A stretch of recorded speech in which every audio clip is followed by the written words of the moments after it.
So then there's the infamous, I embraced it. I ain't gonna lie. The PKs are the rascals of the bunch. I was like, well, if y'all are gonna call me that and treat me like I'm doing it anyway, I'm gonna do what I do. So I did. And that doesn't mean that I was promiscuous. That doesn't mean that I was outside. But that looked different. And a lot of people made assumptions and I just let them make them. And because we were the pastoral family, people could just, and I know you PKs know this, people could just walk up and ask you all your business. And sometimes my parents would use our family as examples to get their points across. And so some of our business would be in the pulpit. And then people thought that they could come and address me about it. Thankfully, I didn't get in too much trouble. I do what girls do. Girls with hormones, whatever. Thankfully, there was nothing too significant that happened. I'm not ashamed of who I am. What I've realized in life is that God has made me a person who attracts people so I can love on them. Now, what people do once they encounter that from me, that's on them. A lot of times, people thought my warm, nurturing nature was flirting or promiscuity, and it wasn't. I genuinely just like to see people happy. I genuinely like to make people happy. And there's just so much projection and assumption in that. But I'm digressing. But, elderly people being horribly disrespectful to children who aren't allowed to have an opinion, aren't allowed to have a mind of their own, can't talk back, just have to take the lick. And then you got to apologize and you didn't even say nothing and you didn't even do nothing. That will do something to you psychologically. I'm even considering, we were born in the South, so yes ma'am, no ma'am, that's how we did it. But I'm realizing, when I went to bury my grandfather, I took Bethany with me, and my auntie Anya, one of my sheroes, I was like, Bethany, say yes ma'am. She's like, you don't have to do that, right? She can show me respect without having to say yes ma'am. Her being respectful, her being intelligent in her responses, that's enough for me, because technically the yes ma'am, no ma'am thing is colonized. Like, that's just reinforcing these concepts of slavery and beating our children into submission. She's like, let's get away from that. She's like, let's talk about it. So she sat and talked with me. And she's still in the church. She's still saved. I mean, I do believe in showing elders honor. But there are so many ways you can do that. And, the yes ma'am, no ma'am thing is stuck. Especially being in the Pacific Northwest, a lot of times I get in trouble for doing it. But it's the way that I show honor and care. And, so I'm still kind of learning with that. What I'm seeing is that there are so many nuggets we can learn from our elders. And so it is important to be quiet and listen when they're talking. But when your spirit realizes something is problematic, the best thing I could do is just not take it in. Like, okay, yes ma'am, But realizing that some of them are just spewing venom. And they created wounds that I'm still tending to today. And so my mother and I, as my grandmother got older and she started getting a little bit more crotchety, and as life was lived, I'll say it that way, my mom came back to me because there was another funeral and I saw this woman who I hadn't seen in a long time. I was married, I had a child, I was living my life, I was serving God, not at the same church. I went to a different church up in Seattle, Tacoma. This woman was still so venomous with me.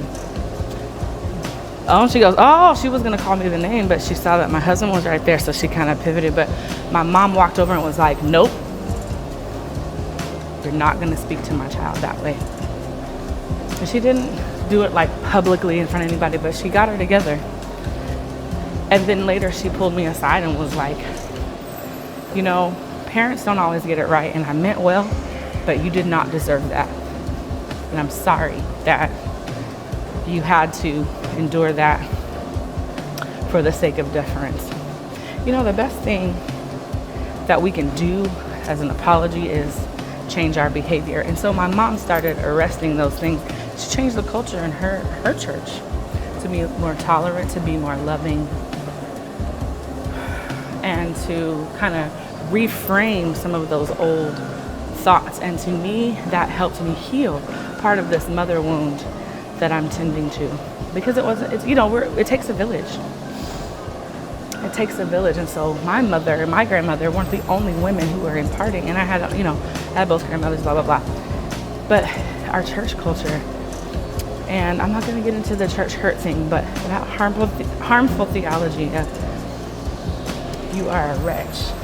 Yes, you're a wretch. But I'm like, what do you mean? I'm 7 years old. What did I do? And yes, Lord, we're born into iniquity. I'm not saying that's not true, but what I am saying is that there's a ways to introduce. I'm letting Bethany discover those things, but I'm really, really focused in on heart condition. Were you kind today? Did you do something for someone else today? Did you look into someone else's plate to see how much they had, to give them some of yours if they didn't have any, or to take what they have? Like, where's your heart at? You might have said something spicy, but is your heart hurting? Is that why you said that? Or are you really trying to hurt me? Like, we have those conversations. I let my child have an opinion. And a lot of the mothers in the church, a lot of the women in my community are like, she's so opinionated. Well, you have an opinion too. You just swallowed yours. And I say all that to say, Empty the Clip is my reclamation of those times in my life where I couldn't say what I needed to say. Because I was a woman, because I was multiracial, because I was in the church and I was a PK and we were of service. Because that moved into my professional life, moved into my relationships. And I could never ask for what my needs, I could never ask for my needs to be met, because I was so apologetic for it, because I eventually was like, well, if I'm a wretch and I'm dirty and this person thinks I'm slutty, and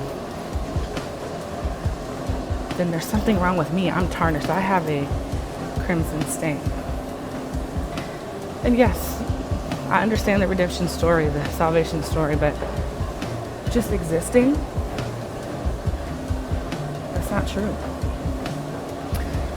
And it's taken me so long to flip that around in my mind. And the part that gets me the most is that I didn't come to this level of freedom until after Bethany was old enough to pay attention and understand what was going on. So the best apology and reframing I can give her is to change how I do it.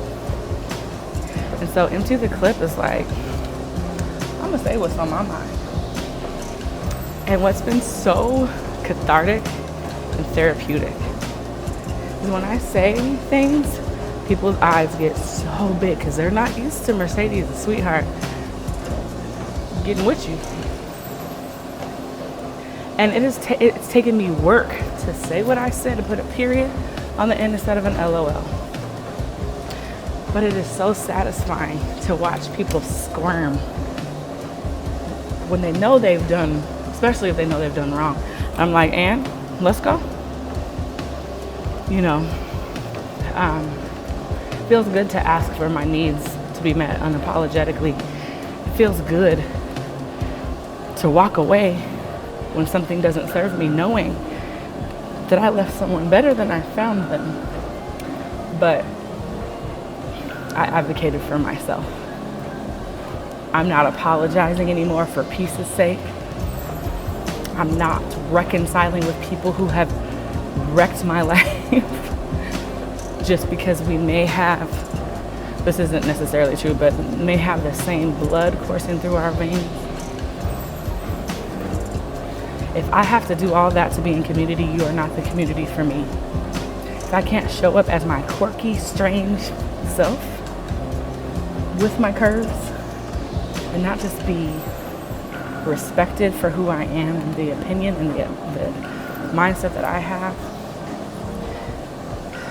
So many people have missed out on who I am as a person because they couldn't get past what I look like.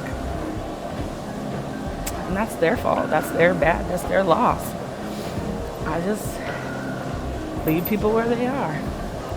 Because one of two things is going to happen. They're going to just stay in it and miss out, or they're going to come back and say, let me try again. And I always give grace to allow people to try again. But Into the Clip is,